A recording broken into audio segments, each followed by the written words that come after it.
Je regarde la montre et je vois que à la fois c'est un problème de démocratie aussi. C'est un problème de démocratie parce que le grand défi de la démocratie, c'est de voir que les uns et les autres produisent et consomment des idées. Et la démocratie est encore à ce stade où quelques-uns produisent des idées et des discours et le reste consomme. Je pense que quelque part, nous avons ici un défi de fond. Mais on a à la rigueur 10 minutes pour quelques interventions.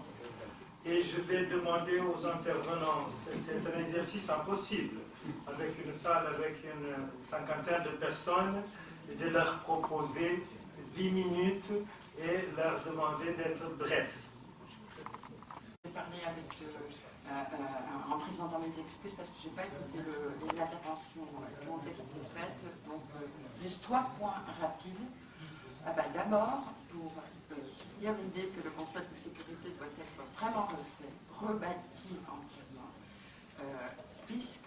et que cela doit être fait, à mon avis, dans le sens qui est déjà présent, mais qu'il faut qu'il soit beaucoup plus renforcé qu'il ne l'est jusqu'à présent, de la sécurité des personnes, la sécurité des citoyens.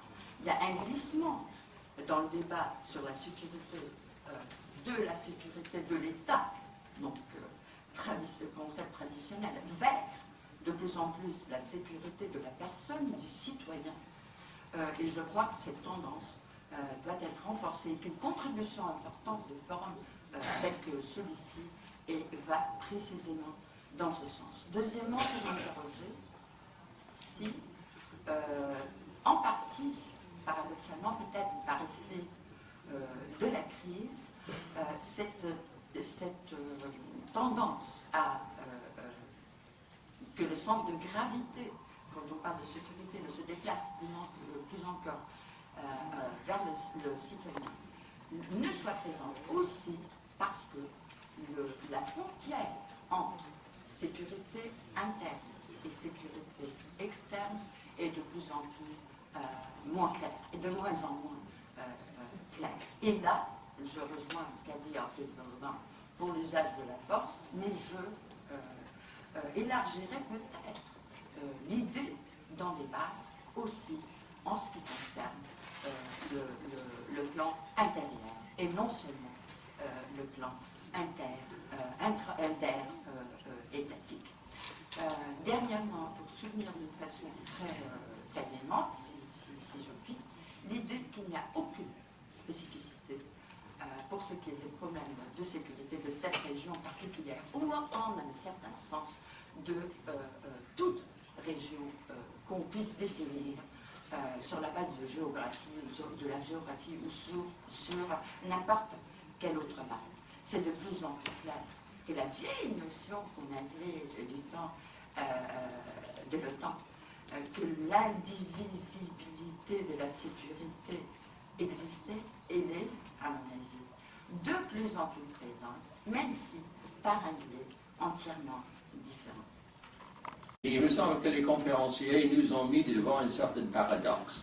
Si l'insécurité vient pas simplement pas des États, mais des organismes non étatiques comme les droguistes et tout ça, et si la sécurité veut dire pas simplement la sécurité des États, mais des personnes, il n'y a que 3 niveaux d'où peut venir la réponse à cette situation. Niveau international, l'organisme international, niveau de l'État ou niveau de ce qu'on appelle la société civile.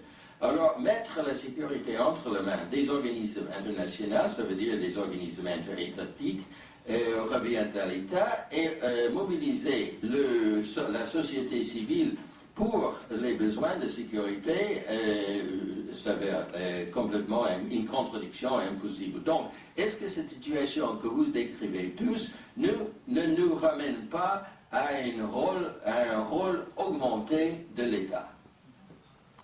Je vais passer la parole, commençant par M. Dufour, je ne sais pas s'il faut dire répondre, parce que quand on est dans un débat, le verbe répondre n'est pas le plus approprié. Disons que c'est pour réagir et commenter. Bien entendu, nous nous trouvons dans une logique de recherche de concepts, de recherche de solutions. Donc, évitons la logique académique traditionnelle de celui qui pose la question et l'autre qui donne la réponse qui, soit exacte ou pas, doit être acceptée. Merci. Oui, merci, d'autant plus qu'il n'y a certainement pas de réponse à toutes ces questions, en tout cas pas de réponse stable. Je voudrais simplement dire que la crise nous offre une formidable opportunité de repenser la sécurité dans tous ses aspects, et de la repenser dans une zone qui possède déjà une relative sécurité et stabilité.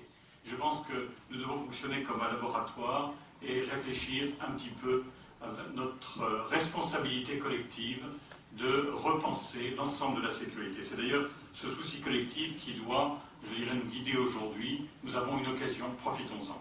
Et je voudrais simplement faire 4 petits points très simples.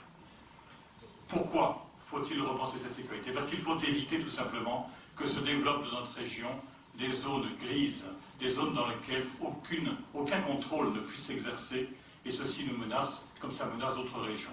Nous avons, je crois, remarqué que dans la lutte contre le narcotrafic, l'ensemble des activités qui avaient été localisées dans la Méditerranée Atlantique que j'ai citée s'est déplacée vers le sud, tout simplement parce qu'elle a été, je dirais, éradiquée dans le nord, ou elle s'est éradiquée dans le nord, elle se déplace dans le sud. Et donc il faut éviter qu'une zone de non-droit ne s'installe dans l'Atlantique Sud parce qu'elle a été tout simplement éradiquée dans l'Atlantique Nord. Voilà une bonne raison d'établir et de parler de sécurité. Pensons tout simplement que dans la zone du Sahara-Sahel, aujourd'hui, se fait l'échange de la cocaïne qui va de l'ouest vers l'est et de l'héroïne qui va de l'ouest vers l'est. Ce sont des choses que nous avons observées. Il y a là, je dirais, tout simplement des zones de non-droit sur lesquelles nous devons travailler. Deuxième idée, il faut protéger les atouts économiques de notre zone. Protéger les atouts économiques, c'est se mettre en situation que ces atouts ne soient pas l'objet d'exploitation frauduleuse criminelle ou l'objet de chantage politique ou stratégique. Il y a du pétrole profond le long des côtes du Brésil, il y en a en Golfe de Guinée, il y en a aussi du côté de l'Angola. Ceci est central pour l'approvisionnement énergétique de la planète. Il faut s'occuper de protéger les atouts de la zone. Je crois que tout simplement ce sont des choses simples. Troisième idée, il faut répondre aux fragilités régionales. Et nous savons, et je vais essayer de le dire, qu'en Afrique, les États ne sont pas consolidés. Il faut les aider à se consolider, dans leur existence, se consolider aussi dans leur réalité militaire. Il faut aider donc au regroupement et à la sécurisation de ces États. Nous avons réussi cela dans les autres compartiments de l'Atlantique. Eh bien, il faut aider tout le monde à trouver cette même stabilité interne des États. Je crois qu'il faut homogénéiser la sécurité des États, consolider les États dans toute la zone. Quatrième idée, je crois tout simplement que dans la conceptualisation, il nous faut aller vers quelque chose de plus durable. Ce quelque chose de plus durable, c'est ce qui a été conceptualisé parfois comme la sécurité durable, qui est une combinaison, je reprends ce que vous avez dit, Mme Rosario, c'est la sécurité des personnes. Il faut s'occuper de cette sécurité des personnes, et on sait que certains la conceptualisent avec 3 facteurs qu'il faut combiner. Un facteur qui est celui de la sécurité humaine, c'est-à-dire la nécessité de s'occuper des besoins vitaux des individus, et ces besoins vitaux sont les mêmes de part et d'autre de la Méditerranée. C'est bien sûr les besoins matériels, la santé, l'alimentation, et puis les besoins immatériels, c'est tout simplement aussi, je dirais, l'espoir pour avoir un peu de perspective, de prévisibilité. Je crois que c'est important. Il y a aussi cette question de la sécurité qu'on appelle parfois culturelle, c'est-à-dire les tensions qui existent entre les États. Il faut réduire cela, les tensions qui existent entre les peuples, créer les possibilités de médiation. Et enfin, le dernier point qui combine cette sécurité durable, telle qu'elle est parfois imaginée, eh bien, ce sont les groupes de régulation permanents. A-t-on des régulateurs des tensions dans la zone atlantique, des vrais régulateurs de tensions? Parce que les tensions sont naturelles, font partie de la vie. Eh bien, il faut pouvoir les réguler, les intérêts, les responsabilités, les valeurs ne sont pas complètement convergents, il faut des régulateurs. C'est ça la sécurité durable, selon certains spécialistes. Je crois que nous pouvons y travailler, nous pouvons essayer de reconceptualiser ça pour notre zone. Merci. Je passe la parole à M. Bodansky. I will try to be very, very brief. I'll start with Little Gaza. Forgive me, but since we are chatting about those, I'll be nasty. Between 1992 and 2004, I've been to the cold areas more times than I would like to remember. I've sat in mosques and I listened to the sermons. I visited training camps. I've been shot at. I saw things being blown, etc., etc. If that's the way your government defines peaceful coexistence, oops, then we need to visit the dictionary. No, sir. This is a cesspool, and it's a cesspool that endangers the United States, endangers Latin America, endangers everything in between. Need to be addressed. Number two. The question about structure, etc. Look, at the end of the day, and that's again, somebody who started working with black hair, specific structure will be defined as a compromise between the people who will sign the checks to make them happen. So, forget logic. The real challenge that we're facing, state-wise, non-state, etc., is facing the reality. Our number one problem today that will get worse and worse and worse is the fact that we are in Washington, Brussels, Paris, you name it, refuse to face reality. Give you two examples. Number one, Afghanistan, Pakistan. Over 80% of the guys who held the Kalashnikov and shot at the Soviets were doing so because they would not live under an Afghan or a Pakistani state. They wanted to live as Pushtun tribe under the code of Pushtunwali that is 25 to 3,000 years old. 80 to 85% of the guys were picking up the Kalashnikov RPG and shooting the US and NATO forces in what we call Afghanistan, and the Punjabi troops in what we call Pakistan are Pushtun tribesmen who want to live under their 2,500 to 3,000 years old Pushtunwali. Okay? There's nothing that we're going to do to make them change, abandon that heritage and decide, oh, that Duran line is a viable border between an Afghan state, Pakistani state. So we have to decide, what do we want? Do we want to force them? Then we'll have to eliminate them one way or another. Or we have to face reality that the vestiges of the British Empire in India, oopsie, and the great game of the 19th century, oopsie, the borders are not exactly going along with self-determination, with freedoms, etc., etc. We'll have to make very, very hard decisions. Same thing about the Sahel. You mentioned the smuggling from Iranian intelligence, smuggling operatives from Sudan, all the way to Mauritania, to drugs, to. There's one common denominator in all of these wonderful games. That's called the Tuaregs. Because they run the commercial route, the transverse routes from the central Libya all the way to eastern Mauritania. And they don't want to live in the state of Mauritania. They don't want to live in the state of Mali, don't want to live in the state of Niger, don't want to live in southern Algeria, don't want to live in Libya. And these guys want their own kind of tribal free zone to flourish. And in order to finance the liberation struggle, they move all of these people westward. Okay, again, how are we going to address this issue? Are we going to slaughter them so that we can still keep these ex-French colonies on the map with fixed borders? Or we have to face reality, how to deal with population? We have huge amount of such problems throughout the developing world of people who have given up on statehood and modernity as we define it, to the point that they shoot, not only shooting at whoever is around them, but are willing to help undermine the West, because that's the only way to support their quest for the manifest destinies. We tried to ignore these problems all through the Cold War. We suppressed it because we said it is the bad guy because they have friends in Cuba and Soviet Union. Now they blow up in our face. Soviet Union is gone. Cuba is impotent for military purposes. These guys getting stronger and stronger and more desperate. We must, this is the problem that faces us, is again, the vast majority of these problems are in the region that defined as the southern part of the tricontinental. So I think this is the best possible forum to face reality. Thank you. Thank you. Justement, je passe la parole a Juan Antonio Mateus. Gracias, muchas gracias.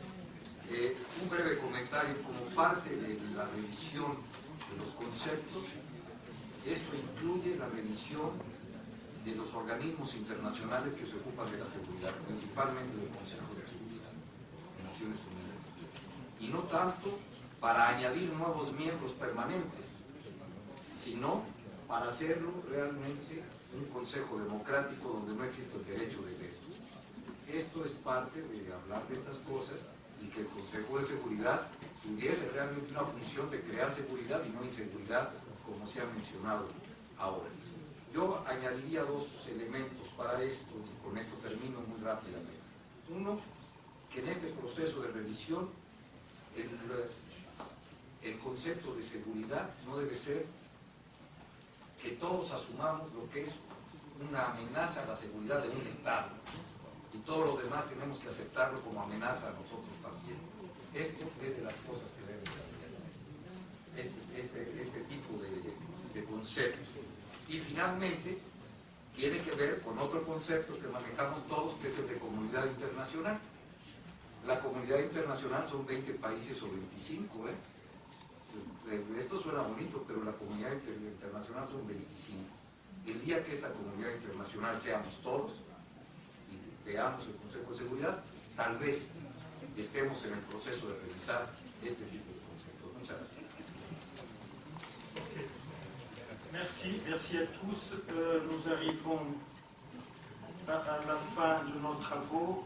On me fait signe qu'on est drôlement en retard. Je m'excuse, mais c'est toujours difficile d'aboutir de faire ce type de débat. On a tous beaucoup de choses à dire et on n'a pas tous tout le temps pour les dire.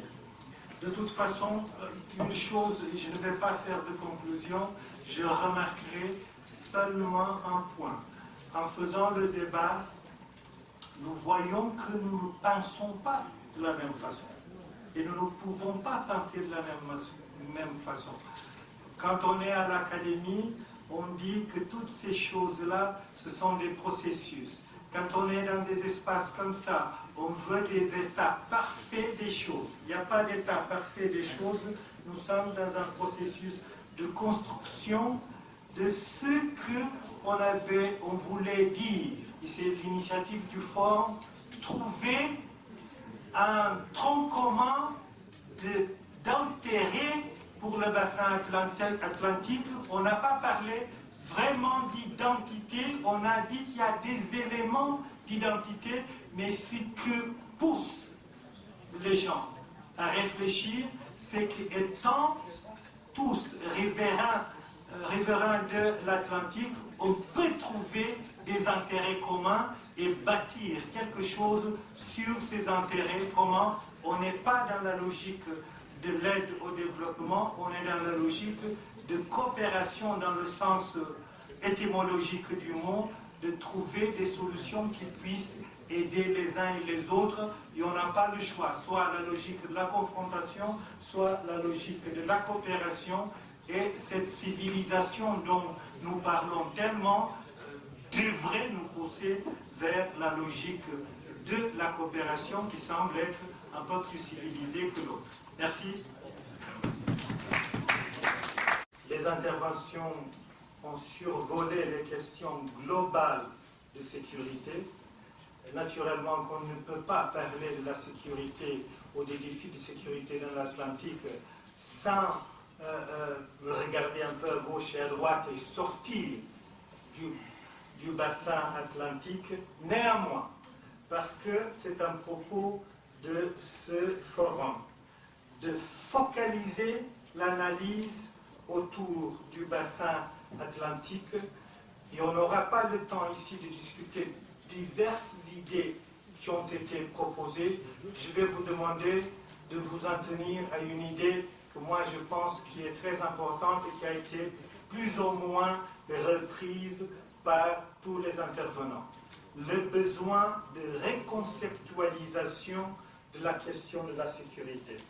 Et en partant de cette idée qu'il faut reconceptualiser les idées pour ne pas recycler des idées périmées, il faut oser reconceptualiser et focaliser encore en disant, dans cet effort de réconceptualisation, quels moyens faut-il mobiliser, quel partenariat établir pour contrôler, promouvoir et sécuriser l'espace tricontinental dont on parle.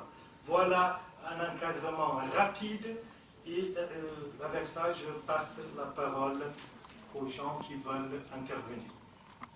Je suis tout à fait d'accord avec ce que tu viens de dire sur la réitération, il faut revoir le concept même de sécurité. J'aimerais juste ajouter que l'intérêt d'une communauté atlantique dans cette matière, elle a deux aspects. L'un, c'est qu'elle est capable de contribuer aux questions de sécurité de cette communauté elle-même. Donc tout ce qu'on a dit aujourd'hui, depuis le trafic de drogue à d'autres. Et deuxièmement, si elle est capable de contribuer en tant que communauté à la sécurité globale. Donc c'est ces deux aspects-là. Or, ces deux aspects-là aujourd'hui, on est obligé de voir qu'il faut reconceptualiser les choses, hein, parce que la plupart des défis que l'on a ne sont pas des défis classiques de guerre entre États, mais ce sont des défis transnationaux avec des acteurs non étatiques, etc. etc. Hein. Ce qui veut dire quoi? Ce qui veut dire qu'aujourd'hui, l'une des discussions essentielles que l'on doit avoir au sein d'une communauté de ce type, mais de n'importe quelle autre communauté, c'est qu'est-ce que c'est aujourd'hui l'emploi légitime de la force. Aujourd'hui, on a cette grande discussion au sein des Nations Unies. On a une définition. La définition des Nations Unies, c'est que l'emploi légitime de la force, il se fait en cas d'invasion d'un État par un autre, en gros. Or, cela n'est plus suffisant aujourd'hui avec des menaces transnationales et des acteurs non étatiques. Aujourd'hui, nous avons par exemple un concept comme la responsabilité de protéger, par exemple, R2P. Est-ce que tout le monde dans cette communauté atlantique est d'accord avec ça? Pas encore.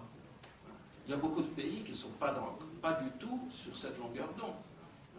Donc, comment, si cette communauté déjà est capable d'avoir une bonne discussion pour arriver à un consensus sur qu'est-ce que veut dire l'usage légitime de la force et comment l'employer, ça serait déjà pas mal. C'est une question un peu provocatrice qui s'adresse à l'amiral Dufour, qui nous a présenté de manière brillante ce que pouvaient être les composantes et la destinée d'une alliance, d'une sécurité atlantique. Nous nous trouvons dans une situation où nous parlons de cela. Alors la question elle se divise en deux points. Est-ce que c'est une nécessité dans la géostratégie mondiale? Deuxième partie de la question, c'est est-ce qu'il n'y a pas d'autres configurations qui pourraient servir d'alternative et concurrencer cette idée de l'Alliance Atlantique? You said that we need to redefine security, and I think, and I totally agree with you, we need to redefine the concept of security. However, and basically we need to do it because the policies of security that have been followed over the 200 last years have been policies of security that have produced insecurity. Danger is socially produced, and it is produced for specific objectives. So, and my example is the example presented by Mr. Bodansky, I think, about Little Gaza. Little Gaza, you consider it a source of threat to South America. The two successive governments, the government of Cardozo and the current government of Lula, have rejected many times all the accusations of the Bush administration that in that part of the world there is a threat to security. So we keep speaking about Little Gaza, about the triple borders between Argentina, Uruguay, and Brazil, and Paraguay and Brazil as a source of threat, and that is produced in order to enhance our perception of our insecurity and to accept those policy securities that are imposed on us. This is what I want to say. Parole aux deux intervenants qui ont reçu des interpellations de la salle. Je vous passe la parole. Je pense reconnaître la personne, mais j'ai pas réussi. Je m'interroge toujours sur ce qui pourrait faire ressortir la spécificité des questions de sécurité dans cette zone. C'est-à-dire que par rapport à d'autres zones, je ne vois pas de manière plus claire quelle est l'identité sécuritaire. Est-ce que poser la question de la sécurité dans cette région du monde revient à sécuriser toutes les données, à les convertir en problèmes de sécurité? Ne serait-ce pas mieux, justement, de poser, ne serait-ce pas aussi intéressant de poser le problème de la sécurité dans la zone atlantique comme n'ayant pas encore ce contenu sécuritaire qu'on trouve ailleurs, qui est déjà ferme et clair dans d'autres zones où c'est plus net pour diverses raisons sur lesquelles je ne vais pas m'attarder. Voilà ce que je voulais dire. Speak in English because I've been doing faster. I would thank the participation. It was very enlightening. But there are 2 points that I would like to make. One of them is that because of the crisis and also of the breakdown of the political system that has been happening before our eyes since the September 11th and the end of the Cold War. There is sort of a global anxiety crisis with security and what the world will look like. In that sense, I think that we tend to make too much of global solutions. Because if the trend is right, and if indeed we have a problem with the state, then we might be looking at the sort of a pre-modern situation where we see fragmentation and local arrangements to face security threats. There is no way that we can think, because lots of the debate around this table, and even this morning, we speak about we should, or some should, or the global concern, the global security. There is no such entity that can provide such concrete goods as security. We can talk at the global level, we can discuss at the United Nations, we can build international norms, we can build standards, but we cannot deliver products like security. That is just not possible. So the problem with the state is indeed a serious problem, but it can go either towards fragmentation, or else what reality tells us is that the emerging economies are strong sovereign states. And it seems to me that we can speak of a comeback of sovereignty.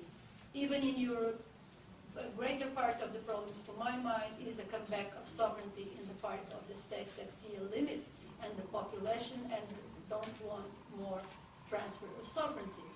And so this is some part of the equation. I don't think that we can advance very much in these aims of tricontinental initiative along very abstract lines. I would do, my second point would be that maybe we could have some forum that could, as was done with Eastern Europe and Europe at the time of the Helsinki Agreement, that could discuss what is security, what are the concerns, how can we address questions of that concern cause immigration, how can West European countries, for instance, outsource, send delocalize their engineers and their academicians to universities in Africa, for instance. I think that this will be a very clear way of finding jobs for academicians in Europe or doctors that will go to Africa to work in Africa, where there will be work and there will be money because the economies will be growing. Thank you. No, de México. Un comentario y una pregunta a Juan Antonio Muñoz. En primer lugar, la última reunión de la iniciativa tricontinental percibíamos algunos ecos, pero no había esta crisis. Esta conferencia se enmarca en una crisis sistémica y muy complicada. Se ha hablado aquí en la mañana y en este momento de reconceptualizar la seguridad. Hoy en la mañana casi escuché que deben desaparecer los organismos rígidos, burocráticos, y que el mundo debía de ser regido por los clubes y el grupo de los 8, el grupo de los 7, el grupo de los 6. Yo quiero preguntar aquí a Juan Antonio Muñoz, que es una gente de mucha experiencia en mi país, acerca de la responsabilidad colectiva y la gobernabilidad, la seguridad de una gobernabilidad que tienen las organizaciones internacionales. Si archivamos Naciones Unidas, la reforzamos, la reinventamos, le damos el rol, porque en la economía nos está pasando lo mismo. Tratamos de cambiar al Estado por el mercado y las cosas no funcionan.